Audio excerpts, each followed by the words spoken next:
আমি মাঝে মাঝে ভাবি আমি এখন রান্না করতে পারি, শুধু রান্না করতেই পারি না, অনেক ভালো রান্না করতে পারি। এটা আমার কথা না, এটা আমার হাজবেন্ডের কথা। সে বলে আমি নাকি অনেক ভালো রান্না করতে পারি, আমার রান্না নাকি অনেক ভালো হয়। হাজবেন্ড যদি এত ভালো ভালো প্রশংসা করে তাহলে তো রান্না করার ইচ্ছা আরো 3 গুণ বেড়ে যায়। হ্যালো এভরিওয়ান, আসসালামু আলাইকুম। কেমন আছেন সবাই? আই হোপ সবাই ভালো আছে। নতুন একটা ব্লগে আপনাদেরকে স্বাগতম। তো সে কিছুদিন ধরে আমাকে বলতেছিল একটু ফ্রাইড রাইস করে দিত আর একটু চিকেন রান্না করে দিত।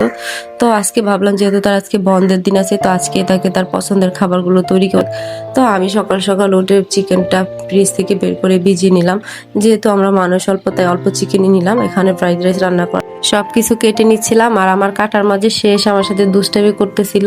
সেরকম আমি রান্না করলে সেরকম এসে আমার সাথে দুষ্টামি করে। আমার কাছে কিন্তু বেশ ভালোই লাগে, কারণ যেদিন সে বাসায় থাকে না, অফিস চলে যায়, আমি একা একা রান্না করি, তখন তার এই কাজগুলো করে না, তা আমি তখন অনেক করি। তা আমি কাটতেছি দেখে আমাকে বলতেছে সরো, আমি তোমাকে একটু হেল্প। তো আমার হাজবেন্ড আমাকে এখানে ক্যাপসিকাম কেটে দিচ্ছে, ফ্রাইড রাইস রান্না করতে যা যা লাগে সে সুন্দর করে কেটে দিচ্ছে। আর একটা কথা হচ্ছে, আমি ছুরি দিয়ে অত ভালো কাটতে পারি না, আমি আসলে দাবড়িতেই খুব ভালোভাবে কাট, কিন্তু আমার হাজবেন্ড ছুরি দিয়ে অনেক ভালোভাবে কাটতে। তো এখানে সে কাটতেছে আর আমি এদিকে দাঁড়িয়ে একটু চিকেনটা বসিয়ে দিচ্ছি। আমি প্রথমে পাতিলে তেল দিয়ে তারপরে পেঁয়াজ, কাঁচামরিচ, টমেটো দিয়ে দিলাম। আমি টমেটোটা আগে দিয়ে যাতে একটু মেল্ট হয়ে যায়, টমেটো মেল্ট হয়ে গেলে আমার কাছে খেতে ভালো। তারপরে আমি এক এক করে বাটা মশলাগুলো দিয়ে দিলাম। প্রথমে আদা বাটা, রসুন বাটা, জিরের গুঁড়ো, ধনিয়ার গুঁড়ো, হলুদ, মরিচ, লবণ আর গরম মশলা। গরম মশলার ক্লিপটা নিতে ভুলে। তো এই তো সবগুলো মশলা দিয়ে ভালো করে নেড়েছি। মশলাটা একটু ভেজে তারপর আমি এখানে পানি দিয়ে দেব। পানি দিয়ে যে মশলাটা সেটা আমি ভালো করে কষিয়ে নেব।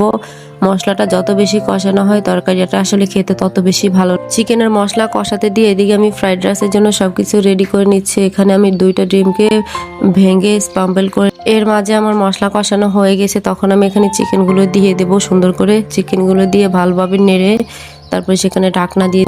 আমার কাছে এভাবে চিকেন রান্না করলে অনেক বেশি ভালো লাগে। আপনারা এভাবে একদিন চিকেন রান্না করে দেখবেন, অনেক খেতে মজা লাগবে। দেখেন চিকেনের কালারটা দেখতে কিন্তু অসম্ভব সুন্দর।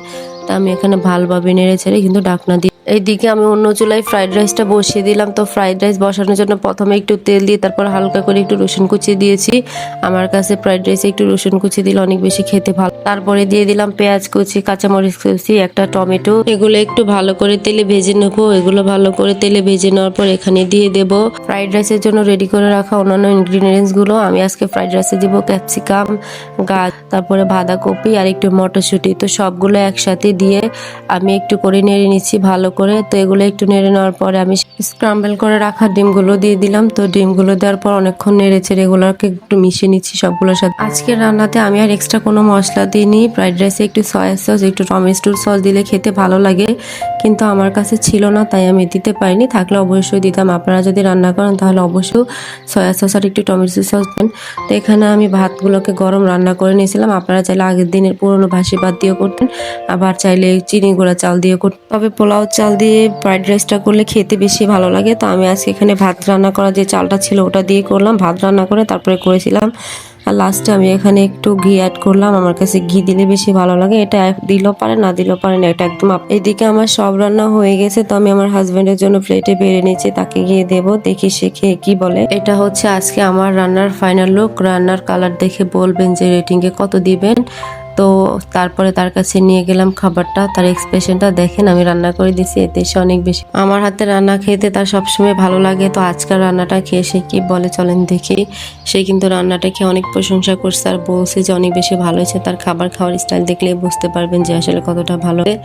তো আমি আসলে রান্না করলে যদি কেউ বলে যে অনেক বেশি ভালো হয়েছে, তাহলে আমার রান্না করতে আরো বেশি। আমার মতো কে কে আছেন কমেন্ট বক্সে জানিয়ে যাবে। তো আজকের ভিডিওটা এখানে শেষ করলাম। সবাই ভালো থাকবেন, সুস্থ থাকবেন। আল্লাহ হাফেজ। আর ভিডিওটা যদি ভালো লেগে থাকে তাহলে লাইক কমেন্ট করতে একদম ভুলবেন না, আর শেয়ার করে বন্ধুদের কাছে ছড়িয়ে দিন। আর পরবর্তী ভিডিও দেখার জন্য পেজটা ফলো করে রাখবেন। আল্লাহ হাফেজ।